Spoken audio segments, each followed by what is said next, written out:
Assalamualaikum warahmatullahi wabarakatuh.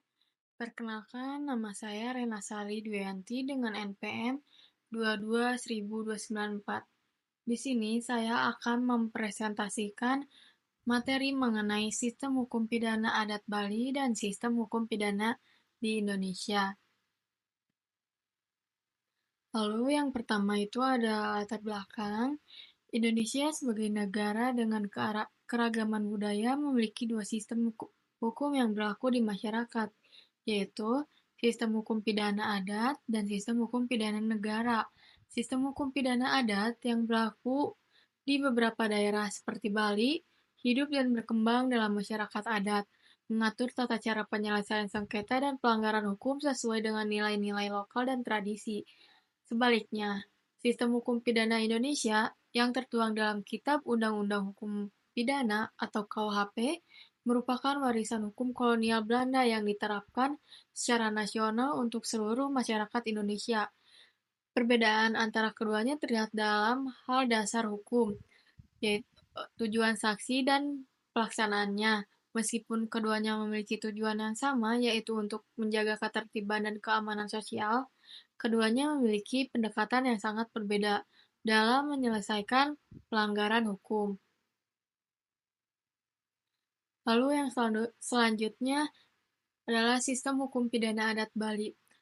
Hukum adat Bali merupakan bagian dari hukum adat Indonesia yang tidak tertulis, tetapi hidup dan berkembang dalam masyarakat adat Bali. Hukum ini mengatur berbagai aspek kehidupan, termasuk tindak pidana, pidana adat, atau yang dikenal sebagai delik adat, yang dianggap sebagai pelanggaran terhadap norma-norma sosial, spiritual, dan keseimbangan kosmos masyarakat Bali. Hukum adat Bali sangat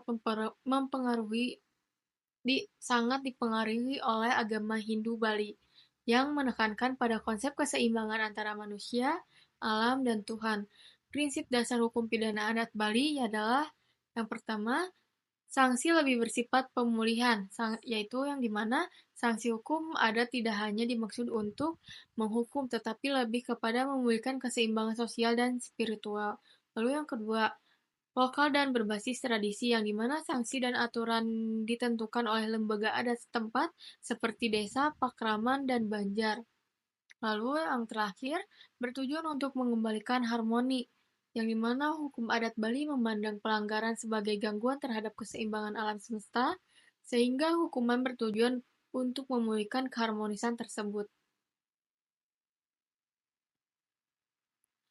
Lalu selanjutnya ada sistem hukum pidana Indonesia.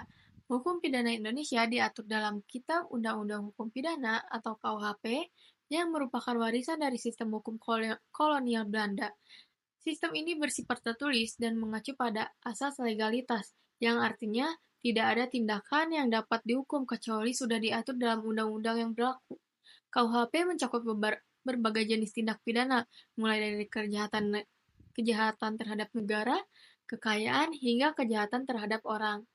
Karakteristik sistem hukum pidana Indonesia yang pertama, tertulis dan formal. Semua peraturan tertulis jelas dicantumkan dalam KUHP dan berlaku untuk seluruh rakyat Indonesia. Lalu, poin yang kedua, efek jera dan kepastian hukum. Sanksi yang diberikan untuk menegakkan hukum dan memberikan efek jera kepada pelaku tindak pidana. Lalu yang ketiga, pelaksana hukum, yang dimana penegakan hukum dilakukan oleh aparat penegak hukum seperti polisi, jaksa, dan hakim. Lalu di sini selanjutnya ada sanksi-sanksi. Sanksi-sanksi pidana adat Bali dan pidana di Indonesia. Sanksi pidana adat Bali yang pertama ada arta denda, yang dimana denda berupa uang atau barang yang dibayarkan kepada pihak yang dirugikan atau kepada lembaga adat. Lalu yang kedua ada jiwa denda, hukuman fisik atau psikis berupa penderitaan jasmani. Lalu yang ketiga ada sanggaskara danda, upacara keagamaan untuk memulihkan keseimbangan spiritual dan magis. Lalu yang keempat, kesepekang, yang dimana pengasingan sosial, yaitu pemisahan individu dari komunitas adat sebagai hukuman sosial. Lalu yang terakhir ada dedosan, yang dimana pembayaran denda kepada komunitas adat untuk menyelesaikan masalah atau sengketa. Lalu ada sanksi pidana Indonesia yang pertama ada pidana penjara, hukuman berupa kurungan atau penahanan dengan durasi tertentu sesuai dengan tingkat keparahan tindak pidana. Lalu ada pidana denda, pembayaran sejumlah uang kepada negara sebagai bentuk pertanggungjawaban pelaku. Lalu ada pidana tambahan, misalnya pencabutan hak tertentu, atau misalnya hak politik, atau penyitaan barang tertentu yang terkait dengan tindak pidana. Lalu di sini ada perbandingan dasar hukum adat Bali yaitu tidak tertulis, lalu hukum pidana di Indonesia yaitu tertulis, yang dimana Kitab Undang-Undang Hukum Pidana atau KUHP.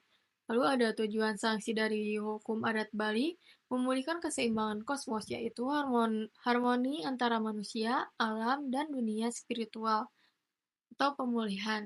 Lalu tujuan sanksi hukum pidana di Indonesia yaitu memberikan efek jera, melindungi masyarakat, dan menciptakan kepastian hukum. Lalu ada jenis sanksi hukum adat Bali yaitu arta danda, jiwa danda, sanggaskara danda, dan dedosan. Jenis sanksi hukum pidana di Indonesia yaitu pidana mati, penjara, denda, dan tambahan. Lalu ada pelaksana hukum.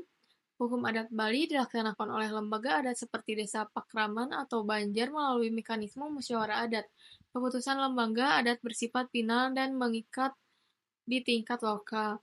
Lalu ada pelaksana hukum dalam hukum pidana Indonesia yaitu dilaksanakan oleh aparat penegak hukum formal seperti polisi, jaksa, dan hakim melalui proses peradilan di pengadilan negeri.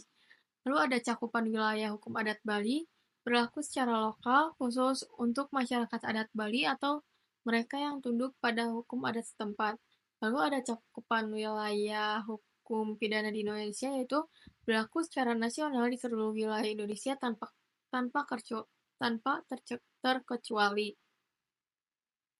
Lalu kesimpulannya, hukum pidana adat Bali dan hukum pidana Indonesia memiliki perbedaan dasar dalam beberapa aspek. Hukum pidana adat Bali lebih menekankan pada pemulihan keseimbangan sosial dan spiritual dalam masyarakat adat melalui sanksi yang bersifat lokal dan religius, sedangkan hukum pidana Indonesia lebih berfokus pada kepastian hukum dan perlindungan hak asasi manusia melalui sanksi formal yang bersifat nasional. Keduanya dapat berjalan berdampingan dalam konteks pluralisme hukum, asalkan hukum adat tidak bertentangan dengan prinsip-prinsip dasar konstitusional dan hak-hak individu. Penghormatan terhadap kearifan lokal, khususnya dalam masyarakat Bali, tetap penting untuk menjaga keberagaman hukum di Indonesia.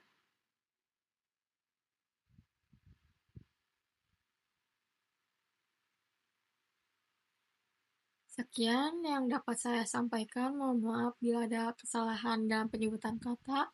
Wassalamualaikum warahmatullahi wabarakatuh.